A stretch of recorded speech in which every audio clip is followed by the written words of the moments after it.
Your employees are not the problem. Your expectations are. Every small business owner says the same thing, that good employees don't exist anymore or they're really hard to find. But what if the problem isn't who's walking through your door? It's the expectations that you set for them before they even showed up. The real problem in this is best explained through a scenario that we've all probably had experience in. And thinking back to a first date, you've seen pictures, you've talked to the person a little bit, and before the date even happens, you think they're the one. But then you go on the date, it's fine, but you leave feeling like something was missing. Nothing really went wrong, you just expected more than any real person could deliver. That same gap opens up during hiring. Between the day you extend the offer and day 60 when they're on the job, you quietly build this version of a person in your head, someone who cares as much as you care, who works like you work, and always is trying to fill those gaps.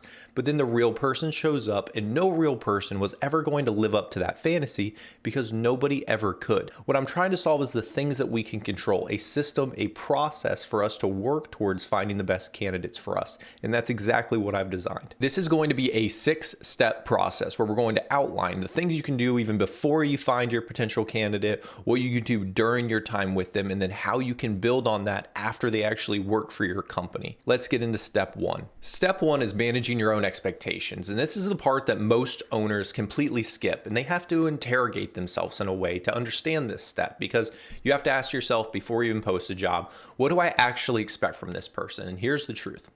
They're just not going to be you. They're not going to wake up at 5 a.m. They're not going to put in those extraordinary amount of hours because they don't have the upside, and it would be unfair to assume so because this isn't their business. It's yours, and most people you hire have family, they have life outside of work, they have aspirations that are not tied to you in any way. So expecting them to have that owner levelship buy-in from someone who doesn't own anything is where that disappointment starts to fester in the first place. And this matters because the answer determines who you're even looking for. Do you need a rare, mission-driven hire who's going to be all in for your business? Because if you are, that's totally fine. Your pool's just going to be a little bit smaller. But if you need a larger pool, just set your expectations accordingly for a solid, almost normal hire who comes in, clocks out at 5, and then is continuing to move on. That doesn't make them a lesser hire. It just makes them almost more realistic to understand what they're getting themselves into and that you're not being disappointed with what you wanted. Real quick, if you find this content useful, these are exact type of things that we cover on Forging Growth on a weekly basis.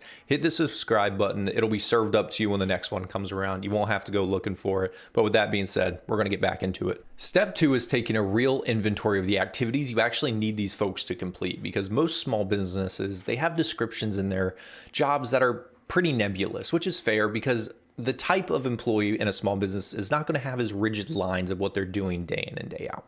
Understood.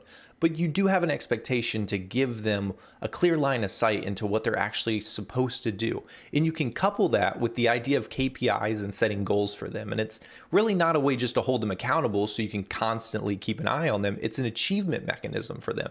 If you know what success looks like and what activities get them to where they're going, you're both starting from that same position. So there's no guessing game. They have attainable goals they can reach, and you have things that you can kind of hold them to at the end of the day. Step 3 is understanding a scorecard, because now that you've done all this preliminary work to even get in front of a candidate in the first place, how are you going to grade them? And this is where I lean on a framework I'm a pretty big fan of, because it doesn't overcomplicate things in a world where this can get really overcomplicated. And it's the GWC scorecard, which stands for Get It, Want It, in capacity. Get It revolves around the concept of, do they understand the role, not just the tasks in it, but what's actually expected of them within your business and kind of how it plays into that larger picture. Really, do they get what it does? Want It is, do they genuinely want this? Do they aspire for it? Is this a thing that they're looking to have? Or is this going to be a detractor for them 5 months from now and you're going to be back in the hiring cycle again? Capacity is, do they have the emotional, mental, and physical bandwidth to do this well? Is the expectations you're putting on them too much for them to handle? And having that clear understanding based on the hiring process is going to help you rank this scorecard and ideally pick the best candidate. Getting this right up front means you're not hiring someone who will resent the role and burn out fast. It sets them up to actually find satisfaction within the role too, which is the whole entire point. It's good for them, it's good for you, and you're not going to be doing this whole song and dance in another 5 months trying to find another person. Step 4 revolves around radical honesty. It's the idea of telling the unglamorous truth. When an owner is excited about a candidate that's across the table, their instinct is to sell them because it's both really good for you to have a good candidate and good for them for the job. But you want to paint the opportunity not as the best thing in the world, but the honest part of it. Because if you don't, then you're selling them a bill of goods that just isn't correct. The candidate's going to walk away thinking this is a perfect fit because that's all they really heard. Instead, tell them the hidden expectations that might happen, the parts of the role that aren't glamorous but are necessary to actually succeed within it.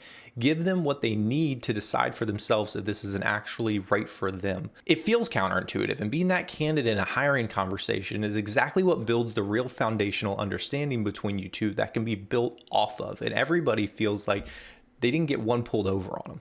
Step 5 is designing the incentive structure up front. It's really aligning the incentives to the role itself, because employees performing these tasks need to feel whole with the work that they're putting in for you. This is an area that small businesses really struggle with because you're giving away money and you're trying to grow, and that feels kind of uncomfortable, but it's exactly the thing that drives people to hit the goals that you set forth to them that would make them a good employee. So take inventory of the tasks you want them to complete, figure out the goals that are tied to them, and layer real incentives on top. And now they do what you want them to do, and you get what you want to get out of them because they reap the benefits and you reap the benefits, and everybody feels like what they're working towards is mutually beneficial. Step 6 is check-ins, and this is where small businesses fall behind big organizations. And honestly, it's just because you don't really have the middle management that these large organizations have. But that's why they prioritize it so much, is because it keeps employee satisfaction high. The ambition is to have an unemotional conversation, to ask your employees and tell them where they stand related to the goals that we set forth for them, and then let them talk back to you on what needs improvement, where they want to go in their career, so we can tie all of these steps together. It's always moving, and we want to realign incentives to where they're actually wanting to go so that relationship stays beneficial for them. It also gives them a structured way to communicate upwards, which most small businesses never actually build on because it takes a lot of time, and it's pretty hard to build a business in the first place, especially when you have only a few employees. So you follow this 6-step process and the framework inside of it and what actually changes. And the hope is that hire actually comes in with accurate expectations. They don't have this fantasy that might have been told to them when we were excited across the table trying to get them into the role. And then they come in with actual accountability criteria that they're working against in the form of those goals. The best way to think about this is it's insurance. Insurance really against that slow slide that happens 4 months in, when you're too invested to walk away from them and too disappointed to stay excited around them. And that's really the sunk cost spiral that this process tries to prevent. Ultimately, you can't control who applies, and you're not going to control the labor market, but you can control what you expect and what you ask for out of these people and how clearly you set the terms for them. The idea is just control what you can control. That's the entire game, because we don't want to say that there's just no good employees anymore, and we don't want to say that we can't find them or they're just not in our area, because I genuinely do not believe that to be true. By setting these standards, having criteria, and giving actionable approaches for these things, we can find the folks that help you build your business. If you like this content, want to see more like it, as we're trying to give and implement processes into small businesses so they can continue to build and grow into the organizations they want to become, subscribe to the Forge and Growth YouTube channel. And until then, I'll see you next time.